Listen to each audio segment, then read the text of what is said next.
ನಮ್ಮ ಕರ್ನಾಟಕ ರಾಜ್ಯ ಸರ್ಕಾರದ SSLC ಆಗಲಿ PU ಆಗಲಿ ಫಲಿತಾಂಶ ನಾವು ಶಿಕ್ಷಣ ಅಂತಂದಾಗ ಎಲ್ಲ ವಿದ್ಯಾರ್ಥಿಗಳಿಗೆ ಈಕ್ವಲ್ ಅಪಾರ್ಚುನಿಟೀಸ್ ಕೊಡುವಂಥ ಒಂದು ಮಾತನ್ನು ಯಾವತ್ತೂ ಹೇಳ್ತೀವಿ. ಆದರೆ ಬೇರೆ ರಾಜ್ಯಕ್ಕೆ ಕಂಪೇರ್ ಮಾಡಿದರೆ ಭಾಳ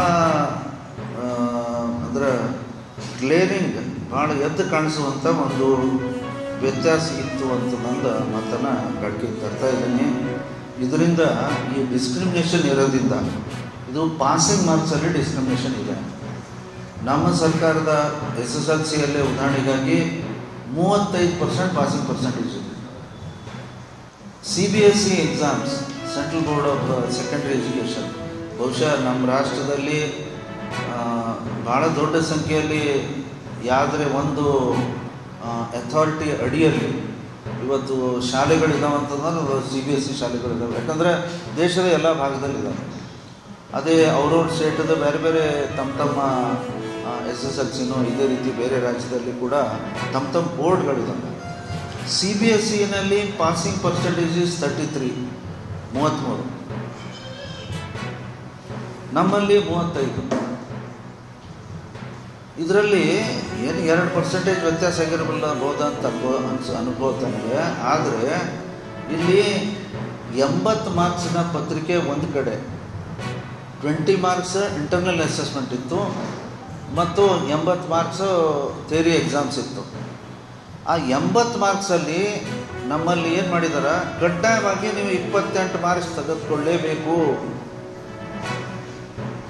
80ರಲ್ಲಿ 28 ಮಾರ್ಕ್ಸ್ ನೀವು ತೆಗೆದುಕೊಳ್ಳೇಬೇಕು ಅಂತ ನಂದು ಕಡ್ಡಾಯವಾಗಿತ್ತು. ನಿಮ್ಮ ಆ 20 ಮಾರ್ಕ್ಸಿನ ಇಂಟರ್ನಲ್ ಅಸೆಸ್ಮೆಂಟಲ್ಲಿ ಎಷ್ಟು ಬೇಕಾದಷ್ಟು ಮಾರ್ಕ್ಸ್ ತಗೊಳ್ಳಿ.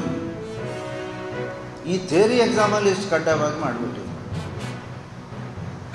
ಅದೇ CBSE ಬೋರ್ಡಲ್ಲಿ, central board of secondary education ಏನಿದೆ ಅಂದರೆ ಉರಿಲಿಂಗ ಪೆದ್ದಿಮಠದ ಶ್ರೀ ಜ್ಞಾನಪ್ರಕಾಶ್ ಸ್ವಾಮೀಜಿಗಳು ನ್ಯಾಯಾಂಗದ ವಿರುದ್ಧ ಏನು ಹೇಳಿಕೆ ನೀಡಿದ್ದಾರೆ ಅದು ಖಂಡನೀಯವಾದ ಸಂಗತಿ.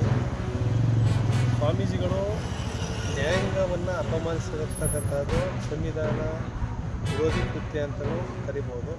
ಯಾಕಂದರೆ ಮುಂದಿನ ದಿನಗಳಲ್ಲಿ ಸಂವಿಧಾನ ವಿರೋಧಿ ಕೃತ್ಯ ಮಾಡುವ ಸಂಖ್ಯೆ ಉಲ್ಬಣ ಆಗುತ್ತೆ.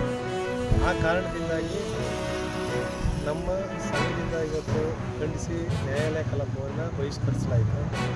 ಮುಂದಿನ ದಿನಗಳಲ್ಲಿ ಇಂಥವ್ರ ಸಂಖ್ಯೆ ಕಡಿಮೆ ಆಗಬೇಕು ಅನ್ನೋದೇ. ಆದರೆ ಜ್ಞಾನಪ್ರಕಾಶ್ ಸ್ವಾಮೀಜಿಯವರ ವಿರುದ್ಧ ನ್ಯಾಯಾಂಗ ನಿಂದನೆಯ ಪ್ರಕರಣವನ್ನು ದಾಖಲಿಸಬೇಕು, ಅವ್ರನ್ನ ಶಿಕ್ಷೆಗೊಳಪಡಿಸಬೇಕು.